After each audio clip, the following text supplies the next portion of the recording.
Today I'm looking at a mid-range smartphone. It is the Samsung S20 Fan Edition 5G. It is interesting because the phone is actually a derivative of last year's flagship Samsung phone, the S20. The reason this phone makes sense at this stage is because of several price cuts that it is benefiting from owing to the imminent arrival of its successor, the S21 FE 5G. So currently you can pick this phone up on Amazon for around 37,000 rupees, and that is before any card discounts or bank discounts that have been applied. You can also take back the GST input credit if you own a business, making this phone close to 30,000 rupees in asking price. And for that amount, this is killer value. Let's find out more. You see, I've realized that we've been buying all the wrong Android phones for the past few years. Well, at least I have. I've always been concentrating on the higher end of the market, so that means phones like the S21 Ultra. Those are phones with everything including the kitchen sink thrown at them. And there's nothing wrong with that. But despite all that, you come back dissatisfied from the experience. Small things like overheating, bulkiness, lack of value for money are factors that mar the overall experience. We seem to have forgotten that it is at the lower end of the market where Android truly shines and surprises. Enter the Galaxy S20 FE. At 30 to 37,000 rupees, it is not expensive. It is much smaller and lighter than the S21 Ultra. Sure, it doesn't feature the latest Snapdragon processor, but at least it gets a Snapdragon processor. So it's not powered by any of the Exynos chips. As a result, it does not heat up. Already things are looking excellent for this phone. I think we all need to take a deep breath and a pause, and instead of running for the latest and greatest every time, focus on something that offers real value at a very affordable price point, such as this phone right here. Now in terms of sheer numbers, obviously the 2-generation-old Snapdragon 865 processor will not hold a candle to the latest Snapdragon 8 Gen 1 or the Snapdragon 888 or even Apple's A15 Bionic processor. But unless you're doing tasks that demand processor-intensive workflows such as gaming, all this is just theoretical. A phone just should be fast enough to make the whole experience fluid and make switching between apps seamless. It should have enough horsepower to power through resource-hungry web pages when browsing and also handle rendering of 4K videos on streaming platforms. If it has enough RAM to back it up, then the whole experience tends to be nice and smooth. And if you add in 120Hz high refresh rate to the equation, the whole experience becomes sublime. Do you see where I'm going with this? This phone right here has all the necessary ingredients that make up the core functionality of a flagship phone and delivers it at a mid-range price point. That makes it terrific value for money as well as a no-compromise smartphone for most users. Next month, we have the Samsung S21 FE smartphone coming out, and its expected price will be close to 50,000 rupees. So if you have the yearning to get the latest design and chassis, then it may be worth waiting for that one. But at nearly half the cost or 60% of the cost of that phone, the S20 FE continues to represent excellent value for money, and with at least 3 years of software updates promised by Samsung, it will last you at least that long and the experience will remain smooth and lag-free. Now there are tons of videos on YouTube that talk about the physical aspects of this phone and go into the intricacies of its cameras and interface. So here I'll rather take a high-level look at things because this phone is so relevant right now. And indeed, inside the box there isn't much to talk about. One thing that surprised me was the amount of dirt on the phone when I unboxed it first. And no, it did not feel like it had been used in the past. It's simply the gap between the box and its cover allowed for dust to get in either during transport or storage. But anyway, it's good to see that there is still a 15-watt charger in there, unlike the latest Samsung Galaxy phones or iPhones for that matter. The phone itself in cloud navy looks quite premium, and the back is a mixture of glass and plastic. But if no one mentioned this to you, it would never bother you in the slightest. It's that premium, and combined with metal sides, it makes for a nice slim holding experience. The phone weighs just 190 grams, and that is definitely an asset for a 6.5-inch phone. So basically this phone is as large as an iPhone 13 Pro Max, but close to 50 grams lighter.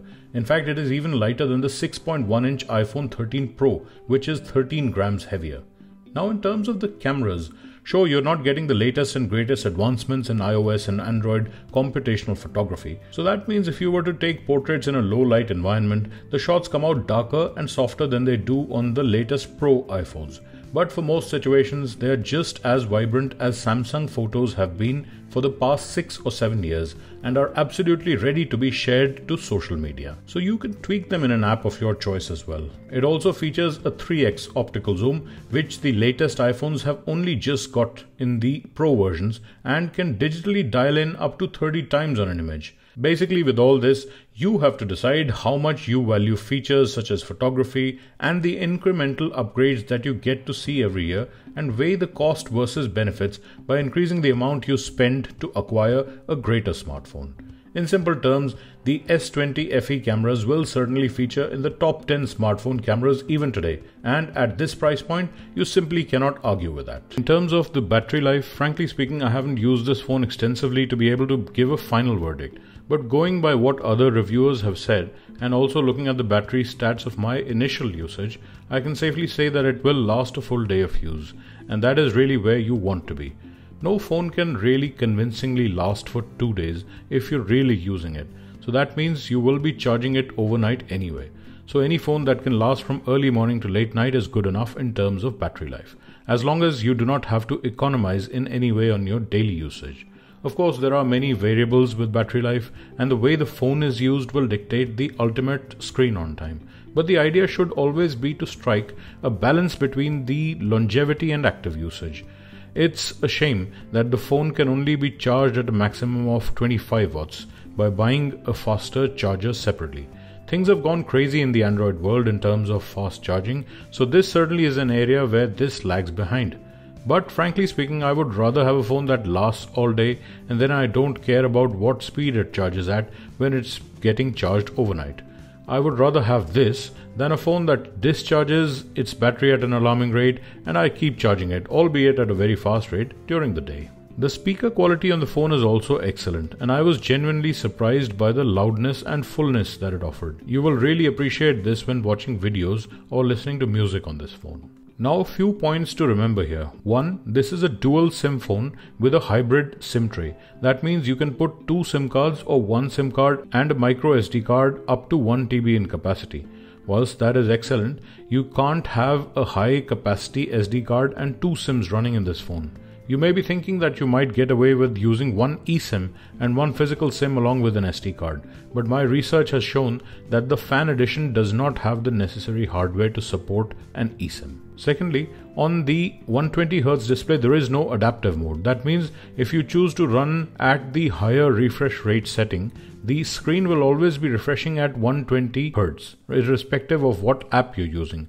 This can certainly have an effect on the battery life, and I'm sure that the phone would have lasted longer had it had the adaptive refresh rate feature. But having said that, since the phone is capable of giving 5 to 6 hours of screen on time, this appears not to be too much of an issue as of now. Thirdly, even though the whole experience in general is very smooth, you can see the odd stutter in various apps when the phone is trying to refresh stuff or scrolling through news feeds. I don't think this is a factor of the RAM or the processor, but more a result of the lack of optimization of the software.